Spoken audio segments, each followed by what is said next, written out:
I'm Christine Persichetti. It's the largest school system in the country, but where New York City is not making the grade is classroom representation.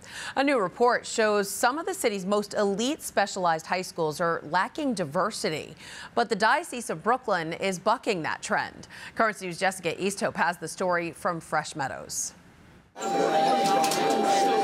As the bell rings and the hallways flood with students,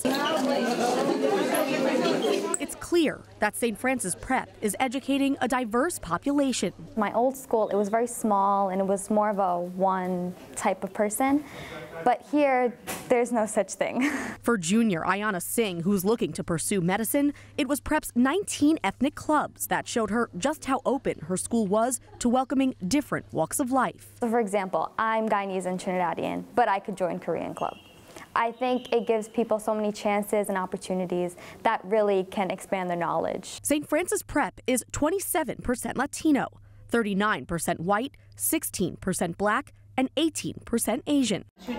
A breakdown Director of Admissions Lisa Schaefer says is celebrated, but not designed. There's nothing on there that tells us their race. We look at them as just every child's equal in that part. Recent statistics show New York City's specialized high schools are struggling with diversity. This year's Brooklyn Technical High School freshman class of 1,421 has 37 black students. And the Bronx High School of Science freshman class of 731, 34 black students. And at Stuyvesant, of 762 freshmen, there are 7 black students.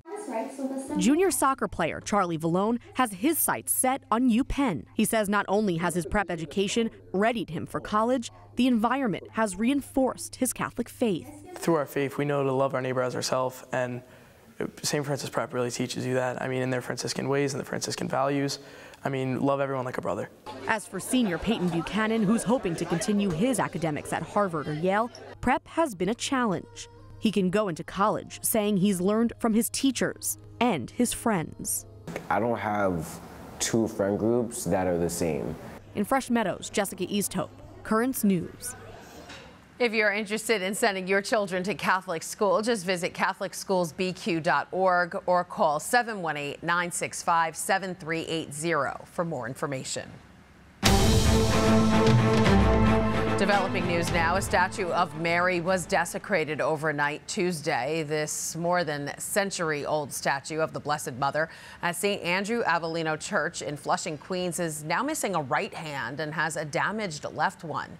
We're told it happened sometime between Monday night and Tuesday morning. Police aren't sure who did it, but parishioners know one thing: they want the statue fixed. A Queens dad turned his home into a house of horrors for Halloween. No candy to be found here. Goblins, ghouls, and ghosts, oh my. Gary Robertson spent more than 40 hours putting more than 100 Halloween creatures around his Hamilton Beach home. The parishioner at Our Lady of Grace says he started the display a couple of years ago for his 2 sons. It's very gratifying to do things, especially to get the smiles out of the kids. And, you know, when you have that and you can reach a child like that and put a big smile on their face, it's well worth anything you're going to do for them. Gary is already thinking of ideas for next year's display. Meanwhile, check this out. The Exorcist. It focuses on an adolescent girl possessed by the devil, and the ghoulish horror which results has been captured in one of the most shocking films in years. It's been 50 years of fear. Do you remember where you were the first time you watched The Exorcist? I sure do. It had a visceral effect on almost everyone. People were screaming in the theater, some vomited, others were praying. Maybe they're still sleeping with their lights on half a century later.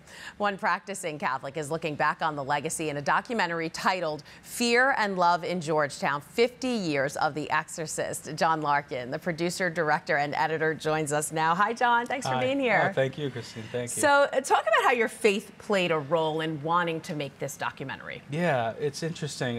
Growing up, I was too afraid to watch the movie. Like when I first heard about it, I was 10 years old, and you know, I'd see clips of it, I'd hear about it, and I could never get myself to actually watch the whole thing. So for years I went not seeing it and thinking I would never see it, and I finally sat down and I watched it at age 30 and had a really profound spiritual experience with it. And you said this whole thing, it was like fate making the film. So how did the stars align for you? It definitely felt like that. I mean, the big thing that comes to mind is running into Rick Baker, the makeup artist who was the assistant to Dick Smith, who was the makeup artist on the film. So he's someone that on The Exorcist. On The Exorcist. Oh, wow. Ran into him on the Coincidental. street in New York City, out of the blue, same street, intersection, avenue. I mean, the odds of that are 1 in a billion. So I kind of geeked out when I met him, and I was just starting the process, and I had to tell him what I was doing. Yeah. I don't think I would have ever gotten that interview if I hadn't run into him. He's not someone who gives a lot of interviews anymore, but I think he saw my passion for it. And I think when you know, God helps those who helps themselves, right? So, I mean, I was going for it, and then, you know, you get help from God, and, you know, when you go through those things, I think so. Absolutely. Really quickly, it's Halloween. Where can people watch the documentary? Unfortunately, I wish I could say go here to see it. Still wrapping it up. Okay. We're still dealing with the distribution and trying to see where it's going to end up. Hopefully, within the next couple of months, I'll have a better idea of where we can see it, and maybe you guys can give a little update. Well, I'm looking forward to seeing it. John Larkin, the man behind all things fear and love in Georgetown, 50 years of The Exorcist. Thanks so much for being here. Thank you. Thank you so much. All right, so you can't watch the documentary just yet, but you can continue to read all about the Exorcist legacy this Halloween in the tablet newspaper. Read about how Catholics at the time viewed the film, from the U.S. bishops calling it unsuitable to the priests and parishioners who loved it. You can find that edition of the paper at your local church on Halloween, or you can read about it online at thetablet.org. Cathedral Prep High School and Seminary handed out one of its highest honors over the weekend. Every year, the Queens High School recognizes priests and lay people for their service to the community. And this year, Monsignor Sean Ogle, the chairman of the board of our parent company, DeSales Media Group, received an award. Monsignor Ogle was not only a student at Cathedral, but a teacher there for many years. Honestly, they have great leadership, great vision. The fellows in the school are great young men. So being even more deeply associated with that whole tradition, to me, is a great honor. Congrats to him. The rector-president of Cathedral Prep, Father James Caroli, also awarded DeSales Media Group for its support.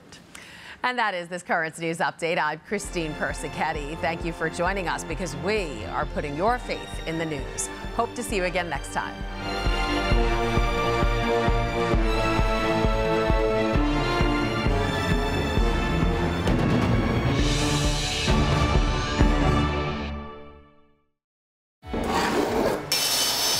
He's not a carpenter by trade, but he is the parishioner who fixes everything in this Brooklyn church. He has hands of gold, really. How Christian Kaufman makes up the pulse of the parish, Wednesday on Currents News.